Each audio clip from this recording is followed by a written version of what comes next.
So I'm recording also in case some student misses something. So I'll post the audio file also. Okay. Today's lecture is on oral contraceptive pills. So in the previous pharmacology lectures, we have covered the gonadal hormones, estrogen and progesterone. Okay. So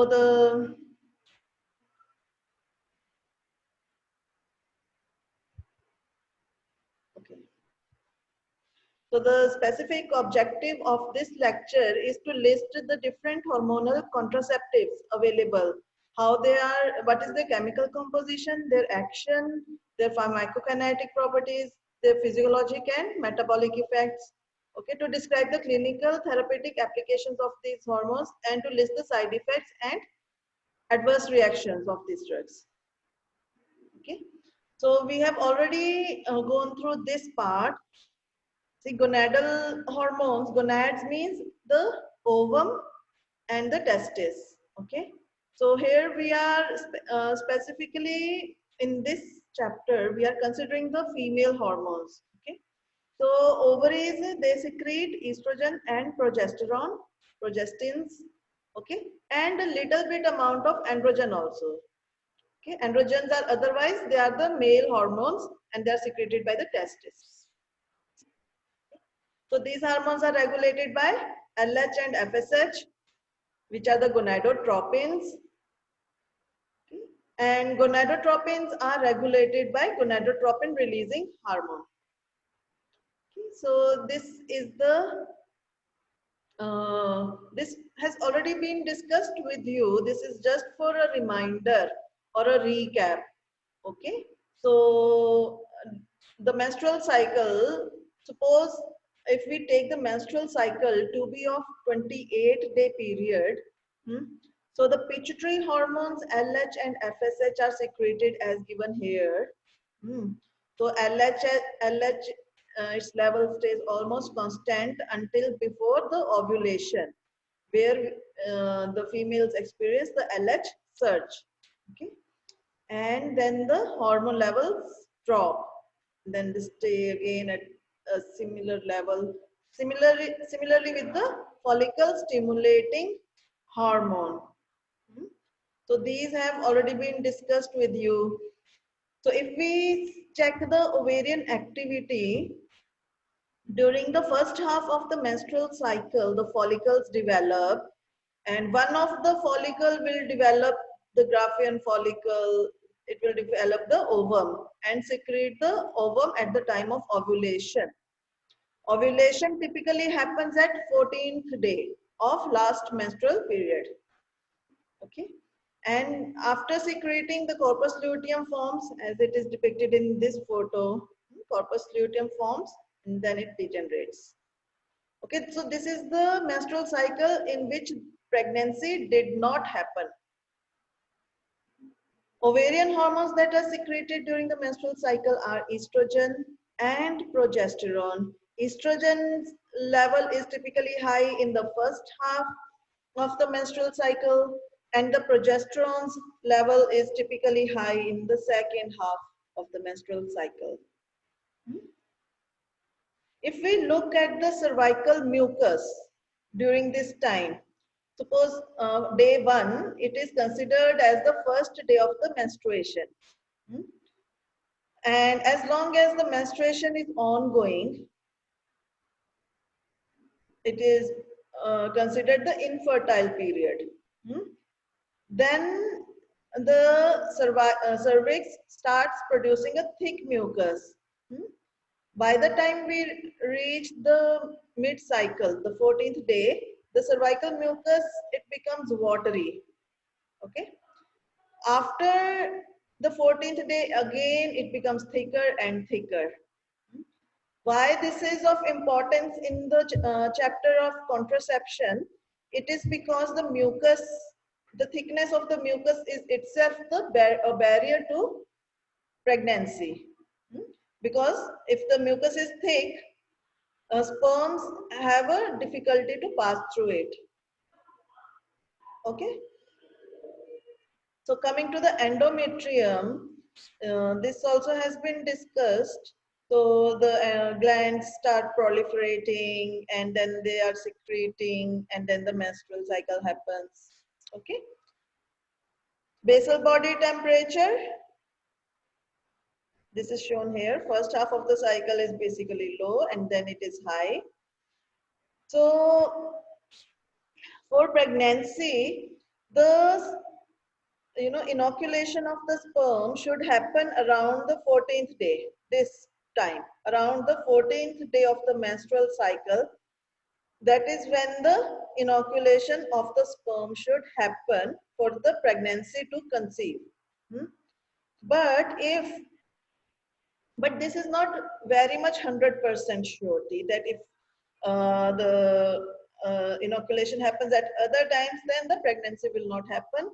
There have been rare cases when the inoculation happened even during the menstruation time. That time also the pregnancy happened. Okay. So this is the effect of the progestins in the later half, which we have already discussed in the previous lecture. It decreases the amount of cervical mucus and increases its viscosity, promotes the endometrial development during luteal phase, and it increases the basal body temperature during the second half of the menstrual cycle. So coming to the cellular mechanism behind pregnancy.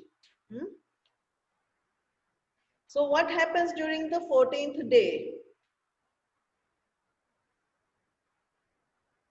14th day of the menstrual cycle, the ovum gets released. Okay, so this is the oocyte, the ovum.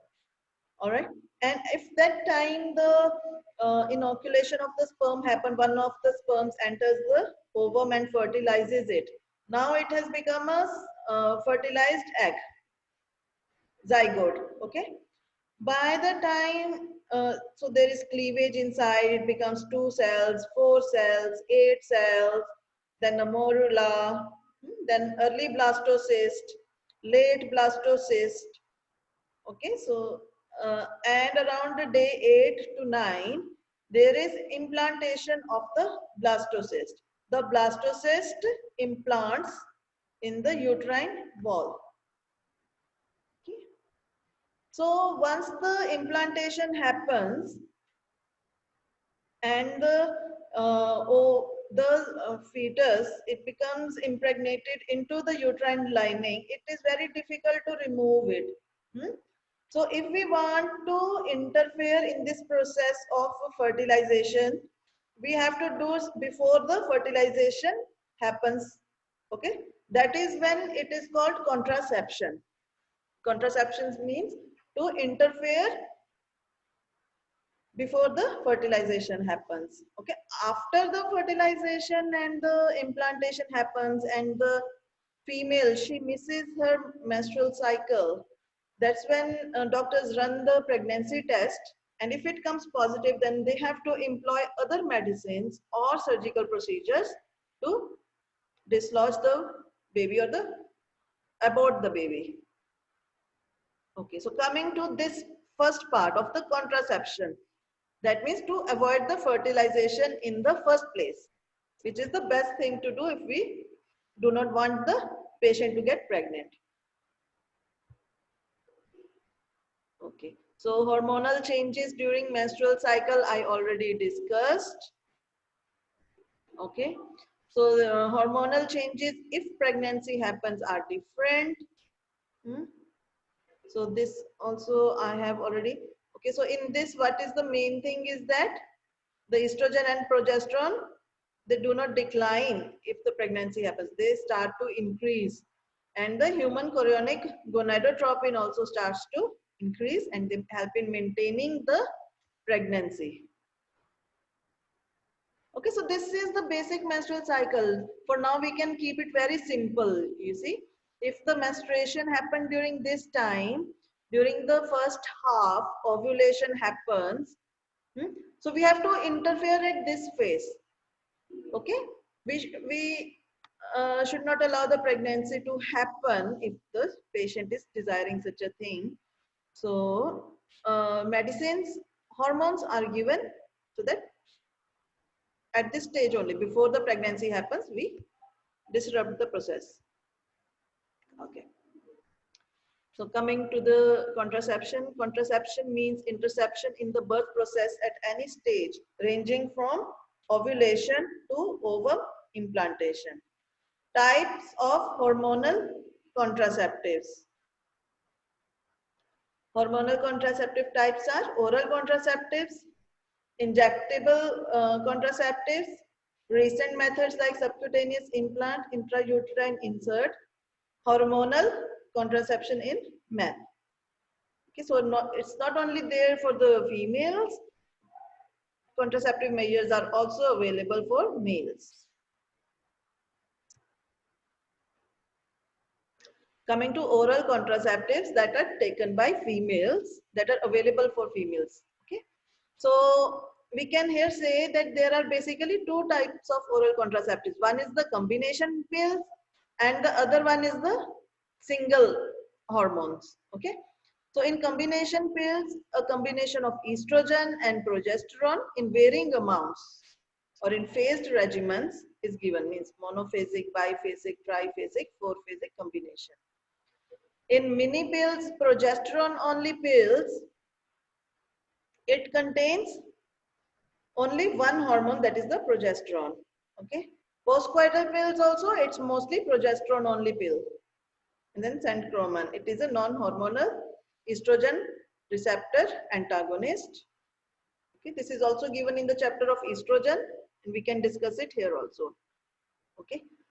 So in the first combination pills, you would be wondering what is the phased regimen. By phased regimen, it means the dose of the hormone is varying through the cycle. Okay, it means that we are trying to imitate the menstrual cycle itself here. So we are giving the dose of the hormone as the hormones would be in the menstrual cycle. That is why monophasic, biphasic, triphasic, four-phasic. Four-phasic means the dose changed 4 times during the cycle. Okay. How do these work?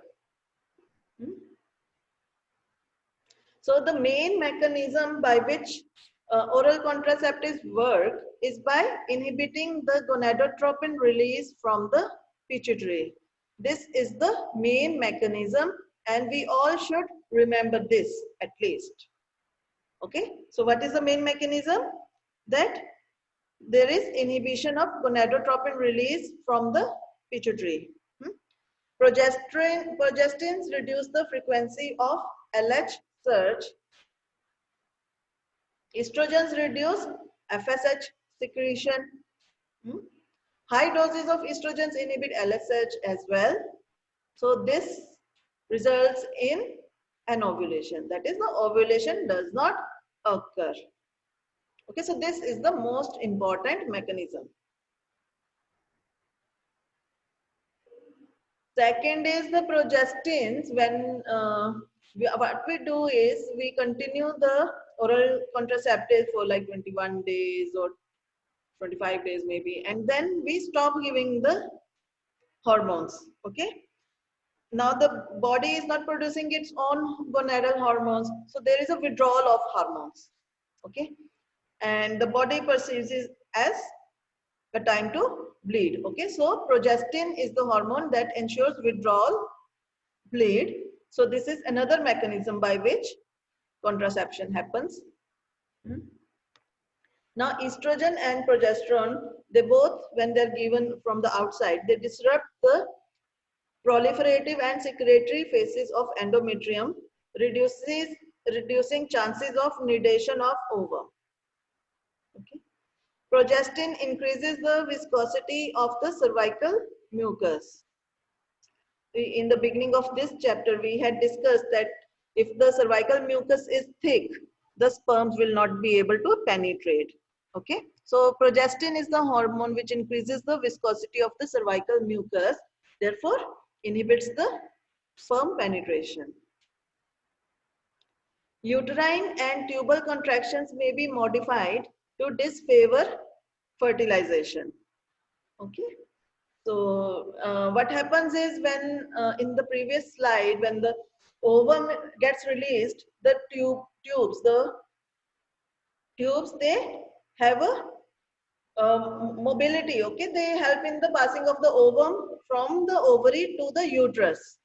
Okay, so hormones, when given externally, they modify these contractions and they disfavor fertilization. This is another mechanism.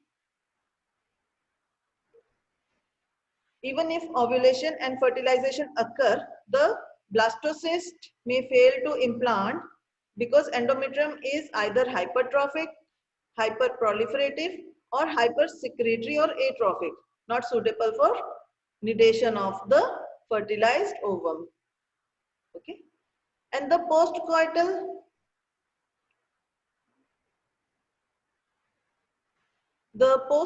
pill may dislodge a just implanted blastocyst or may interfere with fertilization or implantation. Okay, but it is better that the postcoital pill, we do not wait for 8 days after fertilization. It should be taken within 24 to 48 hours of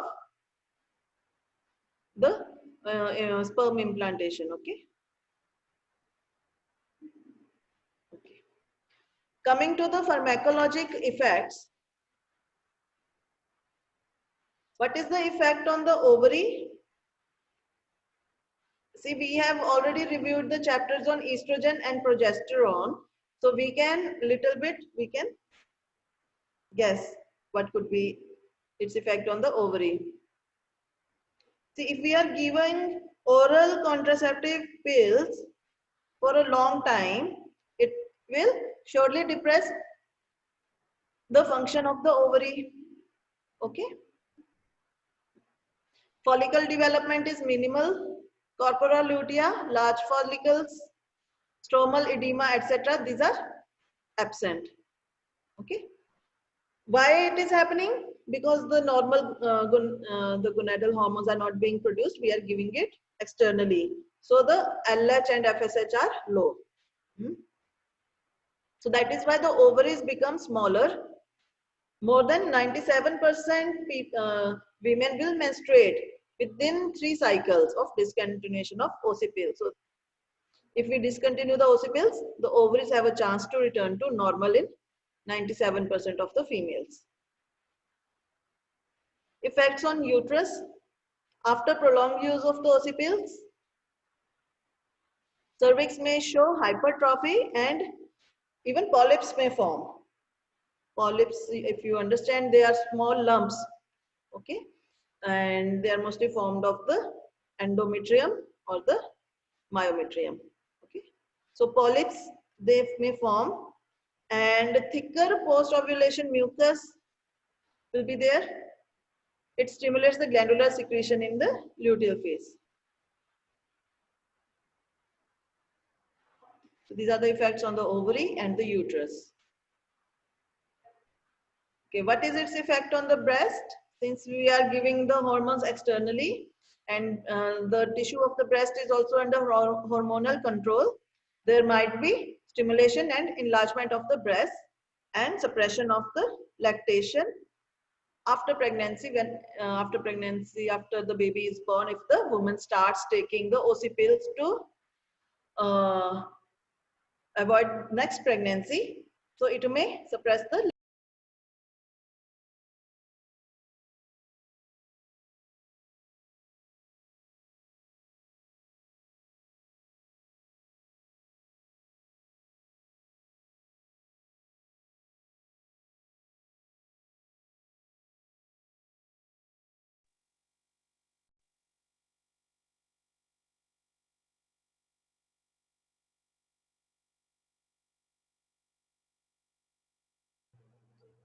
Coming to the effect on the CNS.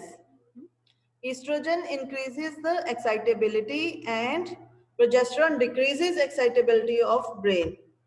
There's also thermogenic effect, that is the temperature, body temperature may be at a higher level. Mild effects on mood and behavior. Okay.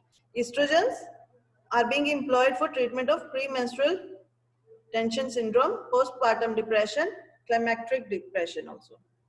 for this reason, because it increases the excitability.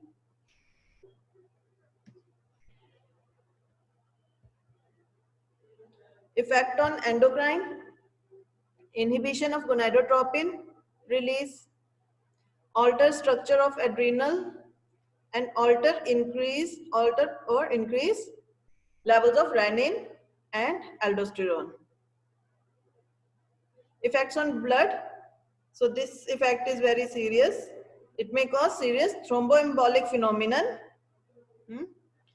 Thromboembolic means it forms thrombi which can disseminate in brain or other organs and cause embolism of the blood flow. Okay, so it can lead to stroke and other symptoms. So that is thromboembolic phenomenon. Increase in factors 7, 8, 9 and 10, and decrease in antithrombin 3. Increase in serum iron and total iron binding capacity. Effects on liver: profound effect on function of liver, increased circulating proteins like thyroxine binding globulin, transferrin, renin substrate, fibrinogen leading to increased thyroxine, estrogen, testosterone, iron, copper, altered hepatic drug excretion and metabolism. Since there may be a stasis of the bile flow and there might also be increased cholic acid content, so it can cause cholelithiasis. Okay, cholelithiasis is gallstone formation. Effect on the lipids: it increases the serum triglyceride and free or esterified cholesterol, phospholipids, and HDL is also increased, LDL is decreased. It happens due to estrogens. Progesterone will antagonize all these effects. So when estrogen and progesterones are combined, as in OC pills, it may slightly decrease triglyceride and HDL. Effects on carbohydrates is similar to pregnancy. There is reduction in absorption of carbohydrates from the gastrointestinal tract. There is increased basal insulin, decrease in carbohydrate tolerance over years. Okay, so changes in glucose tolerance. So what happens if there is a decrease in carbohydrate tolerance? It can result in symptoms of hyperglycemia. And this is reversible after discontinuation of OC pills. Effect on cardiovascular: small increases in the cardiac output with higher systolic and diastolic BP and heart rate. Changes reverse on discontinuation of OC pills. Effects on skin are also very important. When women take OC pills for a long time, they might get hyperpigmentation of the skin, which women don't like to have, because if their face is pigmented, okay, it will have cosmetic issues. And this risk increases if the woman steps out in the sun often, okay, and is exposed to UV light. Another problem that can happen with OC pills is increased acne due to increased sebum production.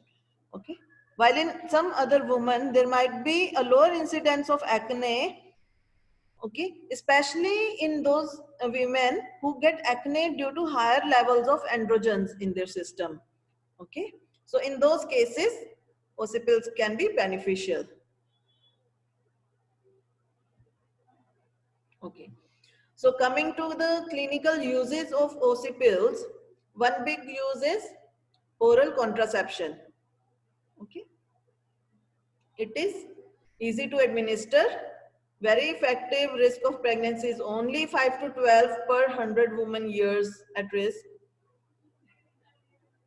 However, the contraception failure can happen if there are missed doses in between, because it has to be taken daily the whole month. Okay, so there might be some missed doses.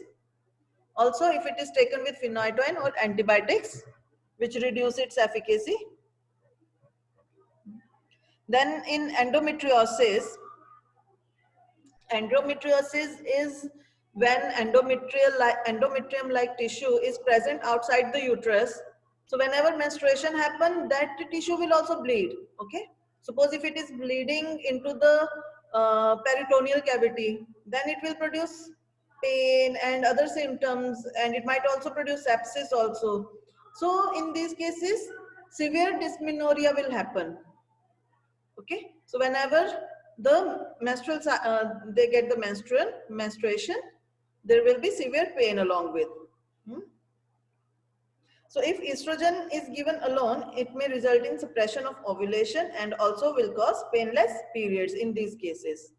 Okay, although this is not a sure treatment of these, but it will help in reduction of the symptoms. Long-term administration of OC pills can prevent breakdown of endometrial tissue and result in fibrosis. Okay, so here I have enumerated the indications or uses of OC pills. If you want, you can write these down. So the enumeration of uses is different in non-PCOS and PCOS women.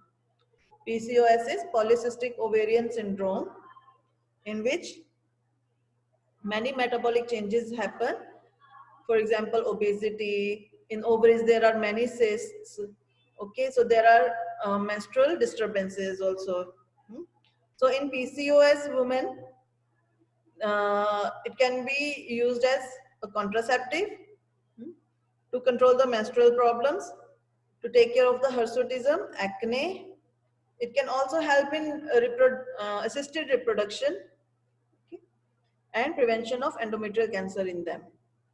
However, in normal women, the uses include contraception. It has also been used for menstrual disturbances, dysmenorrhea, premenstrual syndrome, assisted reproductive technology, okay, prevention of colorectal cancer, improved bone mineral density, and pain due to endometriosis. So these are the side effects. We will discuss the side effects in detail tomorrow. For today, you can just write down this slide. So the side effects, they can be mild, moderate, or severe side effects. In mild side effects, now estrogen and progesterone will have their own side effects. Okay, so estrogen can produce nausea, it can worsen the migraine, it can cause breast tenderness, mild edema, and withdrawal bleeding.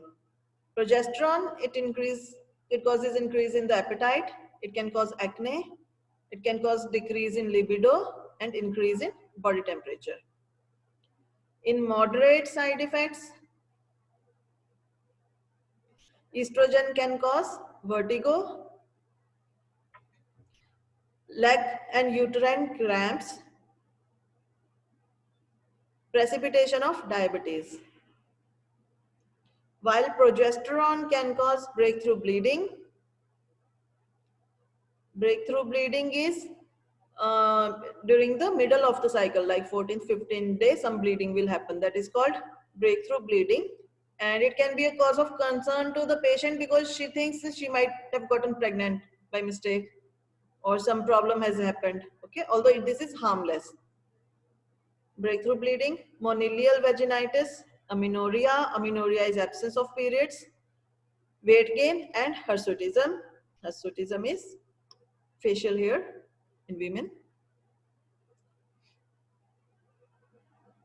Okay, serious side effects include estrogen के thromboembolism, cholestatic jaundice, cholelithiasis, and hepatic adenoma. Progesterone can cause myocardial infarction and cerebrothrombosis. So this is all for today. And I guess many of you were present.